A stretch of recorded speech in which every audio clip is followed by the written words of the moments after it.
प्रश्नावली 2.2 कक्षा 10 विषय गणित का पहला सवाल देखते हैं।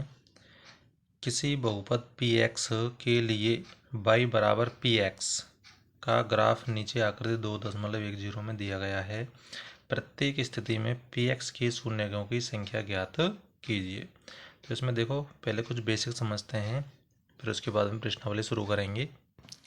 तो इसमें देखो, सबसे पहले समझते हैं बहुपद, और बहुपद में चलने से पहले ये समझते हैं चर। ठीक है, तो चर क्या होता है? तो जिनका मान परिवर्तनशील होता है, यानी जिनका मान बदलता रहता है, उन्हें चर कहते हैं। जैसे ए, बी, सी, यानी जेड तक, ए से लेकर के जेड तक जो भी होती हैं ए बी सी डी, उन्हें हम क्या कहते हैं? चर। इसके बाद में आता है अचर। तो अचर क्या होता है? यानी जिनका मान स्थायी रहता है, बदलता नहीं है, उन्हें अचर कहते हैं। तो एक से लेकर के जितनी भी संख्याएं हैं अनंत तक, ठीक है, उनको हम क्या कहेंगे? अचर। और चर प्लस अचर, इन दोनों के संयोजन से मिलकर के बनता है क्या? पद। ठीक है, तो आशा है आपको समझ में आया होगा ये। इसके बाद में देखते हैं बहुपद। अब ये बहुपद क्या होता है? तो बहुपद की कुछ शर्तें हैं। जैसे पहली शर्त ये होती है कि बहुपद में जो पदों की संख्या होती है, पदों की संख्या सीमित होती है। ठीक है, पदों की संख्या सीमित होती है। दूसरा है गुणज वास्तविक संख्या होती है। गुणज वास्तविक संख्या होनी चाहिए।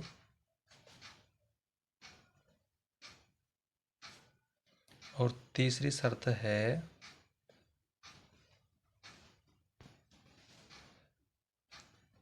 चर की घात प्राकृत संख्या होनी चाहिए। प्राकृत संख्या।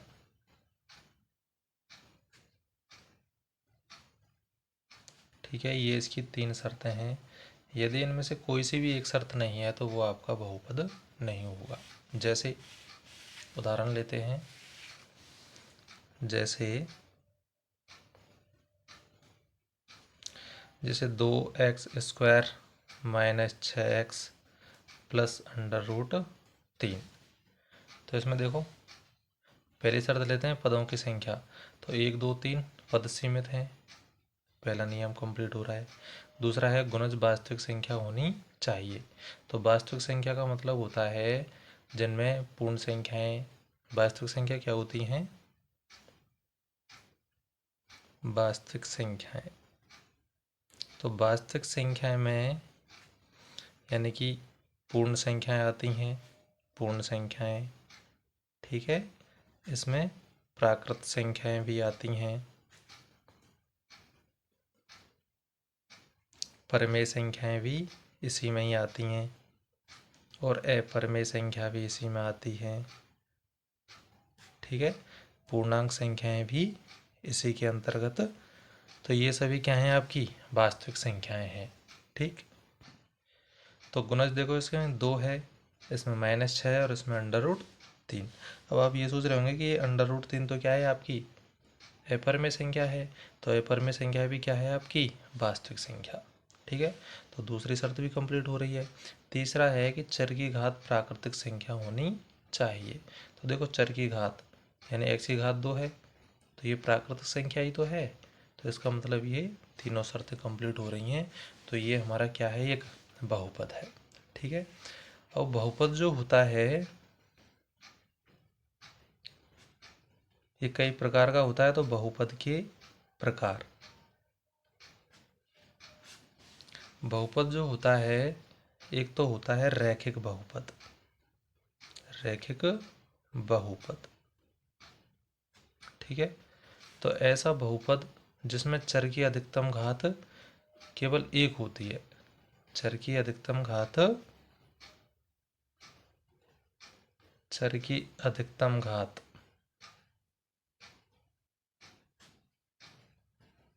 घात 1 हो। ठीक है, रैखिक बहुपद कहलाता है। ठीक है, अब इसका व्यापक रूप भी देखो। व्यापक रूप होता है इसका ax प्लस बी, ये इसका व्यापक रूप होता है।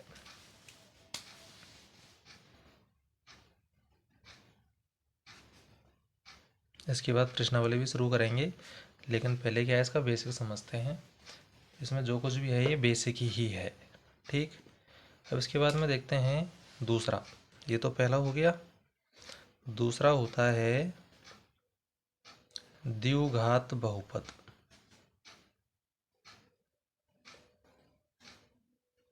द्विघात बहुपद क्या होता है? इसमें चर की अधिकतम घात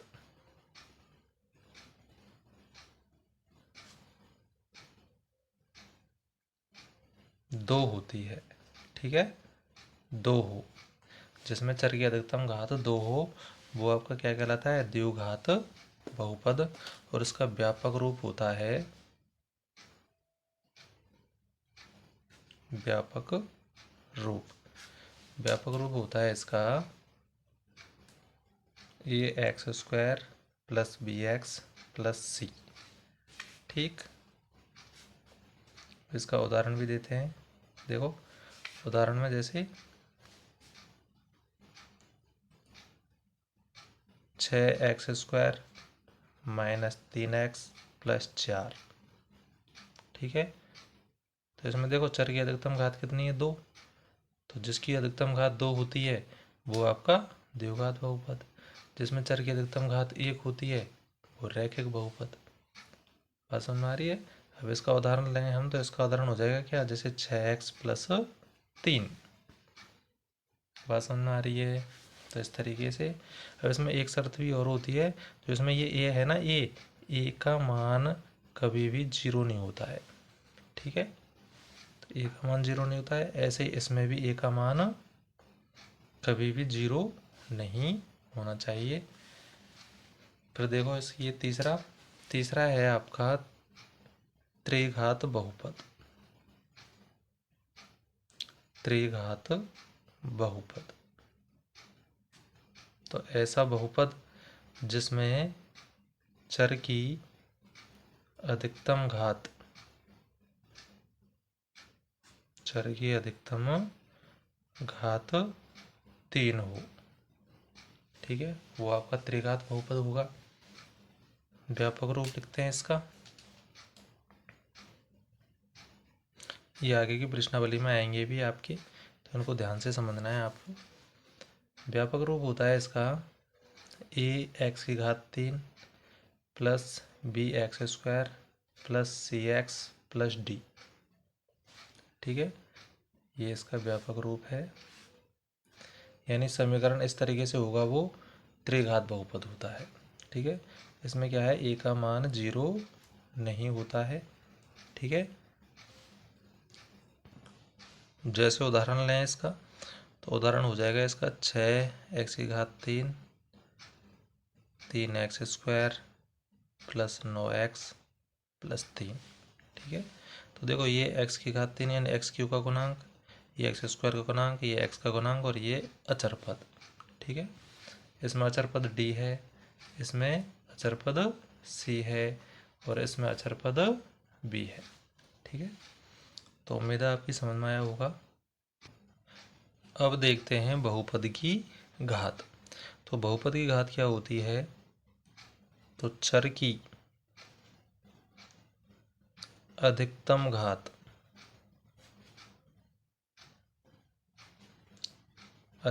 घात ही बहुपद की घात कहलाती है। ठीक है,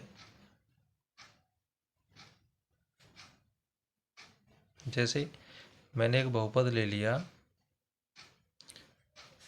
जैसे a x square plus 3x plus 9। ठीक है, तो देखो इसमें चर क्या है? x है, और x की अधिकतम घात कितनी है? 2।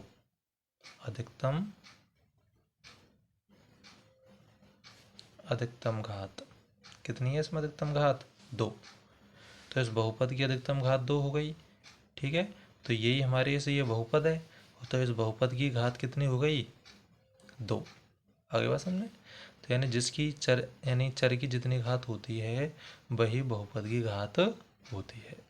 ठीक, इसमें x की घात 2 है तो इसकी अधिकतम घात 2 हो गई, और अधिकतम घात को ही क्या कहते हैं? हम बहुपद की घात कहते हैं। ठीक है, अब इसके बाद में समझते हैं शून्यक। ठीक है, तो ये शून्यक क्या होता है? तो शून्यक होता है कि कोई भी बहुपद है तो उसमें x की जगह पर क्या रखा जाएगी जिससे उसका मान क्या हो जाए? शून्य हो जाए। ठीक है, तो जिसको रखने पर यानी उसका मान शून्य हो रहा है वही उसका क्या कहलाएगा? शून्यक। ठीक है, जैसे जैसे मैंने लिया 6x+3। अब x की जगह पर हम क्या रखें? x की जगह पर हम क्या रखें तो जिससे इसका मान क्या हो जाए? शून्य हो जाए। ठीक है, तो देखो ये 6x+3 है तो इसको मैंने रख दिया बराबर के। भाई शून्य निकालना है हमें तो बराबर रखना पड़ेगा शून्य के। तो इसमें देखो इसका पक्षांतरण कर देंगे तो ये 6x बराबर हो जाएगा इधर जाके -3, और x बराबर -3/6। 3 एकम 3 और 3 दूनी 6, यानी x बराबर -1/2। तो ये x बराबर -1/2 आया है, यही क्या है हमारा? शून्यक। है बात सुनने? यानी हम x की जगह पर -1/2 रख देंगे तो ये क्या हो जाएगा? 0 हो जाएगा। देखो चलो ये रखते हैं, मान रखते हैं। ठीक है, तो देखो ये 6 गुना x की जगह -1/2 +3, 2 से काट दिया 3 बार, 3 गुना -1 -3 +3, क्या बचा? 3 से 3 कट गया 0। तो शून्य आया नहीं आया? तो इस तरीके से जिसको रखने पर उसका मान शून्य आ रहा है वो इसका क्या कहलाता है? शून्यक कहलाता है। ठीक है, अब अगली बात आती है कि शून्यकों की संख्या का कैसे पता लगाया जाए। तो इसमें देखो यही तो है हमारा बहुपद। अब इस बहुपद की अधिकतम घात कितनी है? इसकी घात कुछ भी नहीं है, यानी कि 1 है। तो जितनी चर की घात होती है ना उतनी ही शून्यकों की संख्या होती है। कहने का मतलब ये है कि रैखिक बहुपद जो होता है, रैखिक बहुपद में चर की अधिकतम घात कितनी होती है? 1। तो इसमें शून्यक भी कितने होंगे? शून्यक होंगे 1। ठीक है, द्विघात बहुपद होता है, द्विघात बहुपद। इसमें अधिकतम घात कितनी होती है? घात कितनी होती है द्विघात बहुपद की? 2। तो शून्यक भी कितने होंगे इसमें? 2। है बात समझ में? घात 2 है तो शून्यक भी 2 होंगे। ठीक है, ऐसे त्रिघात बहुपद है, त्रिघात बहुपद। त्रिघात बहुपद में घात कितनी होती है? 3। तो शून्यकों की संख्या भी कितनी होगी? शून्य कितने होंगे इसके? 3।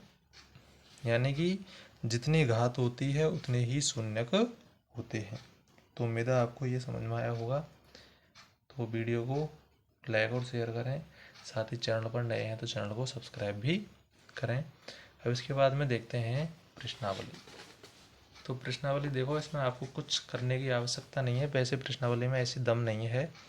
देखो इसमें क्या करना है, हमें शून्यकों की संख्या ज्ञात करनी है। ठीक है, और कहाँ करनी है? y बराबर px, यानी x अक्ष पर हमें ज्ञात करनी है। तो कहने का मतलब ये है कि ये जो ग्राफ है ना, ये ग्राफ x अक्ष को जितने बिंदुओं पर प्रतिच्छेद कर रहा है उन बिंदुओं की संख्या निकालनी है हमें। तो देखो इसमें ये x है और ये x है और ये x डैश, ये y और ये y डैश। ठीक है, तो इसमें देखो ये कहीं x अक्ष को काट रहा है क्या ग्राफ? नहीं काट रहा। तो यानी कि इसमें शून्यकों की संख्या क्या हो जाएगी? 0। ठीक है, इसमें देखो ये आपका परवलय है यानी कि ग्राफ है, तो ग्राफ जो है वो x अक्ष को कहाँ काट रहा है? ये काट रहा है, एक जगह पर काट रहा है। तो एक जगह पर काट रहा है तो शून्यकों की संख्या क्या हो जाएगी? 1। इसमें देखो ये x अक्ष है तो इसमें देखो 1 2 और 3, 3 जगह काट रहा है इसको, एक्स अक्ष को, तो शून्यकों की संख्या हो जाएगी 3। बस इतना सा ही करना है हमें, इसमें और कुछ करने की आवश्यकता नहीं है। इसमें देखो एक्स अक्ष को, ये एक्स और ये एक्स डैश, तो इसको देखो एक तो ये काट रहा है और एक ये, कितनी जगह पर काट रहा है, 2 जगह पे, तो शून्यकों की संख्या हो जाएगी 2। पांचवा देखो, एक्स अक्ष को 1 2 3 4, तो शून्यकों की संख्या हो जाएगी इसमें 4। अगला देखते हैं, कितनी जगह पर काट रहा है, देखो 1 2 और ये 3, तो इसमें शून्यकों की संख्या हो जाएगी कितनी, 3। तो इसमें कुछ ऐसा कुछ खास नहीं है। तो यही आपकी प्रश्नावली हो गई कंप्लीट। यदि इसमें कुछ समझ में नहीं आ रहा है तो इसको दोबारा देखें और वीडियो को लाइक और शेयर करें। साथ ही चैनल पर नए हैं तो चैनल को सब्सक्राइब करके अपना प्यार और सपोर्ट दें। वीडियो को देखने के लिए धन्यवाद।